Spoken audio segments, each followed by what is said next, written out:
54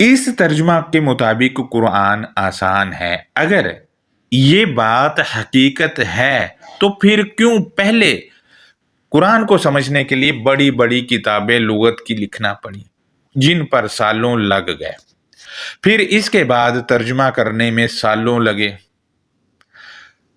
اگر یہ آسان ہے تو کیوں سالوں لگے؟ اور دوسری طرف تفسیر لکھنے والے مذہبی پیشواؤں نے تفسیریں لکھ لکھ کر ڈھیر لگا لی ہیں اور قرآن مجید پھر بھی سمجھ میں نہیں آ رہا۔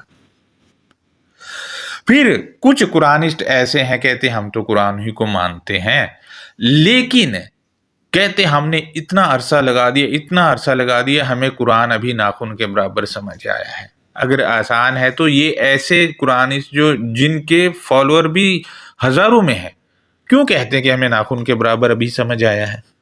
کیا وجہ ہے؟ جبکہ ترجمے میں تو لکھا ہے آسان ہے۔ اگر آسان ہے تو پھر ایک بار پڑھنے سے ہی آ جانا چاہیے سمجھ میں۔ یہ 15 سال لگا کے جو مفتی بنتے ہیں پھر تراجم کرتے ہیں، 15 سال کیوں لگائے؟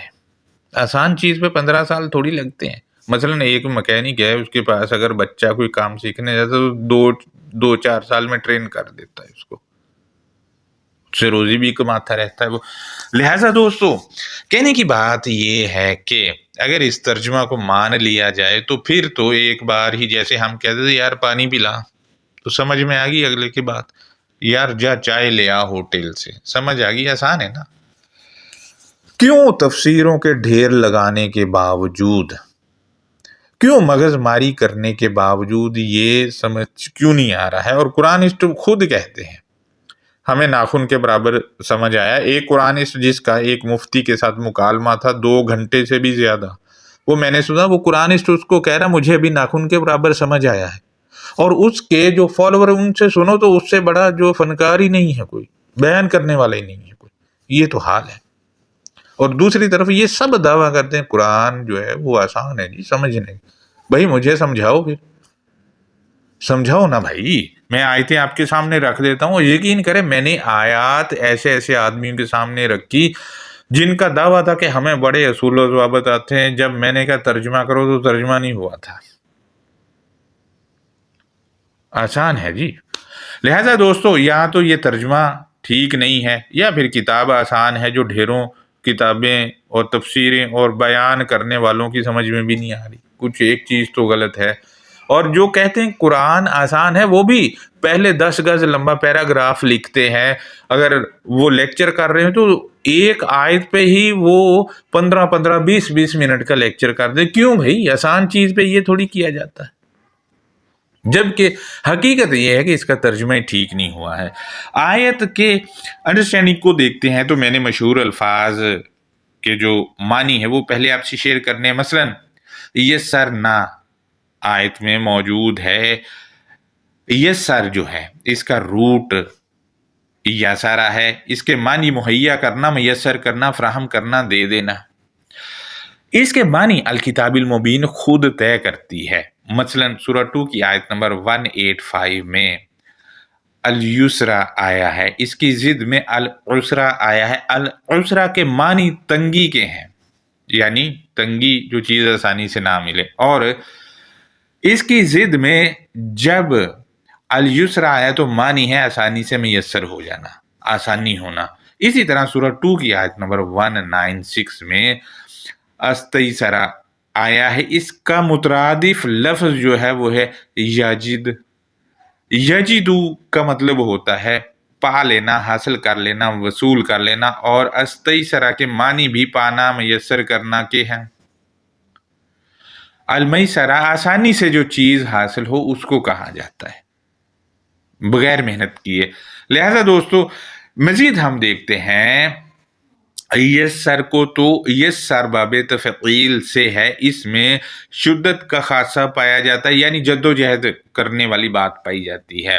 اور باب تفعیل سے یسر کا معنی کریں تو اینڈ میں اس کے نہ لگے گا۔ مثلا کھانا کھانا، لکھنا، پانی پینا، یہ نہ اینڈ پہ لگ گیا۔ اسی طرح باقی چیزوں میں باب تفعیل میں جب آئے گا تو ہم یسر نا میں نا کی ضمیر کو دیکھتے ہیں تو یہ جمع متکلم ہے، یعنی متکلم میں جمع میں جب آئے گا نا کے ساتھ تو 2 آدمی ہوں گے، 2 سے زیادہ بھی ہو سکتے ہیں، لیکن عام سیغہ جب جمع کا لگتا ہے تو وہ 3 سے شروع ہوتا ہے، 3 ہوں گے یا 3 سے زیادہ۔ لہذا یہ اس کا ترجمہ تھا۔ مزید ہم دیکھتے ہیں القرآن، القرآن فعلان کے وزن پر اس کا ترجمہ ہی نہیں کرتے ہیں، اور ال بھی ساتھ لگا ہوا ہے، لہذا دوستو اس کا ترجمہ ہوگا خاص غور و فکر سے پڑھا جانے والا، جیسے رحمان کا ترجمہ کیا جاتا ہے مہربانی کرنے والا، یہ القرآن فعلان کے وزن پر ہے، بالکل ایسی جیسا کہ رحمان، قرآن، فرقان۔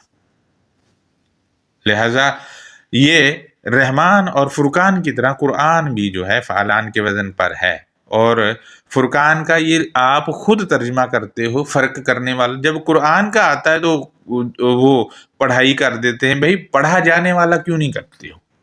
لہذا مزید ہم دیکھتے ہیں لِلذِّکْرِ، ذکری کہتے ہیں نوٹ کرنا، لی حروف جرا کے ساتھ ہے تو نوٹ کرنے کے لیے، مثلا آپ اپنے اراؤنڈ میں چیزوں کو دیکھتے ہیں تو آپ نوٹ کر رہے ہوتے ہیں، اس کو نوٹ کر رہے ہوتے ہیں جانچنے کے لیے، وہ کائنات کی چیزیں بھی ہو سکتی ہیں، کوئی کتاب بھی ہو سکتی ہے۔ اسی طرح مدکر جو ہے اس کا جو ترجمہ بنتا ہے وہ یہ ہے کہ اس کی خصوصیات کو سمجھنے والا، اس کو کہا جاتا ہے۔ اب آپ آیت کے متن کو غور سے دیکھیں، اس میں من لگا ہوا، من مدکر، اب من کا ترجمہ ہی نہیں کیا ہے، من کے معنی سے ہوتے ہیں یا میں سے ہوتے ہیں، ترجمے میں نہیں لگایا، کیوں؟ کیونکہ کہتے ہیں یہ جی زائد حرف ہے، یعنی جس نے یہ کتاب دی ہے ہستی نے، اس نے فالتو لفظ ڈال دیا ہے، جبکہ دنیا کی کسی بھی کوئی بھی لکھتا ہے اپنی عبارت فالتو لفظ نہیں ڈالتا۔